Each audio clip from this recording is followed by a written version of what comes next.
I come from the country of Tanzania, the capital city of Dar es Salaam. And we have lots of tribes there. The tribe that I belong to, 99% of the people are Islamic. As a Muslim, I felt that we're like a chosen people, very unique, a chosen people. And I grew up in a very religious family. I went to an Islamic school when I was a small kid. I helped my father in some Islamic duties, like to help with prayer and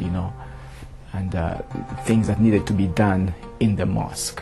My father himself is a great leader within the Muslim community. He's a sheikh, and then I have uncles, I have brothers that are Islamic clerics. So I kind of grew up in that environment, and my understanding of Islam was that Islam was everything to us, to me. So I had that passion, I had that hunger for the truth as a Muslim. And as I was searching for truth, I came across Christians. The Christians in my country, they have a special program to reach out to the Islamic community. And one of the strategies they use is to befriend the Muslims. And they get to know them on a personal level. And then they befriend them, and at some point, they share the gospel of Jesus Christ. So this Christian friend wanted to know something about my religion. And he actually came to the mosque with me on a Friday afternoon. And I invited him to the mosque, and we said the prayer together. Even though I wasn't sure why he was interested, but he came to our mosque and he listened to my father, give a speech that particular evening. And then after that, nothing happened. Our friendship continued for a long time.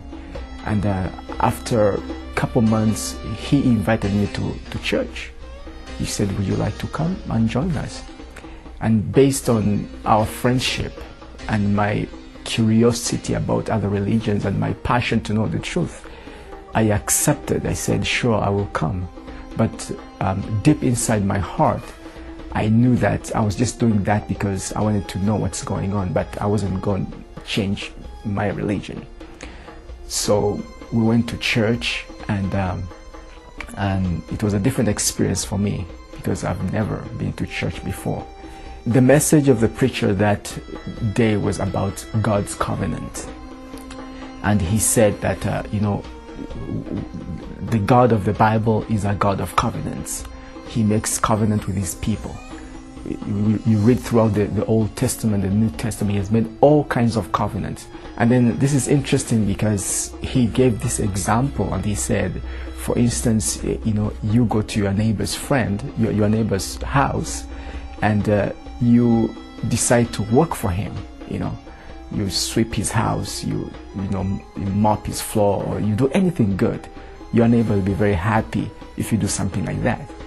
But at the end of the day, if you ask him to pay you money for what you have done, he or she has the right to say no or yes based on the covenant. If there was no covenant that was made, they can say no.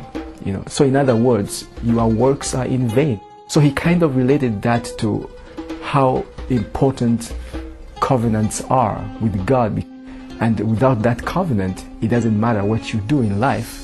You'll be the best person, help the poor, but at the end of the day, God is going to reject you. And in the last days, he has made a covenant for all humans through the person of Jesus Christ.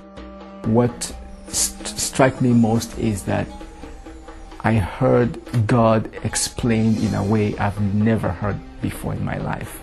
So it's like I had my own way of doing things. I go to the mosque, I hear people share in a certain way, but this was completely new. I've never heard anybody explain God from that perspective. This was different. This was different.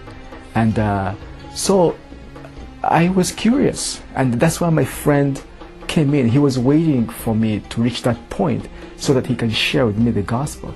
So he bought me a Bible, and we began to read the scriptures, from book to book, but most of the time we were arguing, exchanging ideas, and he would invite me to church. I'll go to church with him, but I didn't want my people to know, because, I didn't want anybody to find out. So after church, my friend would ask me and say, okay, what didn't you understand in church? And then I'll explain to him, I didn't understand this point. And then we'll engage ourselves in a lengthy discussion.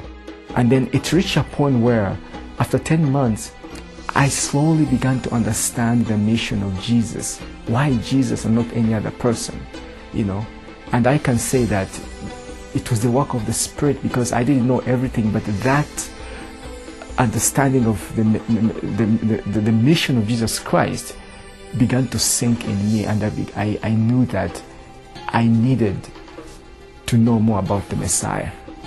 What helped me is that hunger for God was so strong in me as a Muslim in general, because I wanted to be a Muslim cleric. That was my goal. So after Christ was introduced to me, I knew that if life was to be meaningful, I have to believe in this Messiah, based on what my friends explained to me and based on what I read from the scriptures and the discussion that we had together, So I knew that if life was to have meaning, I needed to know this Messiah. And it just happened that it reached a point where I could not resist God anymore. I knew that it's Jesus that I needed. I went to his church again. And after the service, the preacher made an invitation. I raised up my hand, and they prayed for me, and I gave my life to Jesus Christ. That decision changed my life in a sense that I used to make such a big deal out of religion. I did not understand the difference between God as God the Creator and religion as a group of people trying to find God.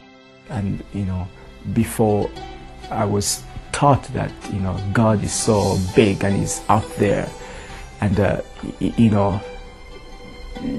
I pray, I do all kinds of good things, but at the end of the day we'll see what happens, because that assurance is not there.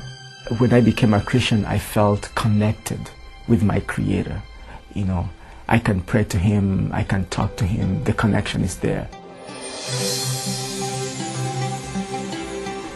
When I speak to Muslims, I will try to help them understand the difference between God and religion. There is a difference, because I think that's where the confusion comes.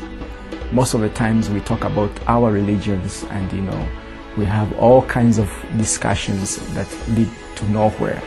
But I want them to see that there is a God who created the universe, created everything, and is interested in each one of us. And it does not matter what religious background you come from, what social status you come from, or whether you are rich or poor. He is interested in you, and he wants to make a difference in your life. And a good passage from the Bible that I will share is the Sermon on the Mount. I think it's a good place to start. The Sermon on the Mount, when Jesus Christ was talking, blessed are those who are pure in heart, blessed are those who hunger and thirst for righteousness, for they shall be filled. I think that's powerful, and it matches with the mindset of most Muslims. They should accept Jesus Christ as Lord and Savior, and he's the only one who can change their life, because I think first I'm going to help them understand first who Jesus is. If you just see Jesus Christ as a carpenter's son and just some guy who lives in a neighborhood, then they shouldn't. But if you see Jesus more than a prophet, I think that's a good starting point. And that's what made a difference in me, because I looked at Jesus Christ just as a person, so he didn't make any difference to me. But if we understand who Jesus is, then it shouldn't be a difficult thing to accept him as Lord and Savior, because once we understand who he is, then we are all going to need him. I know that I am not a unique situation. What God did to me, He can do it to anybody. And my prayer is that they'll also see the truth, they'll see the light.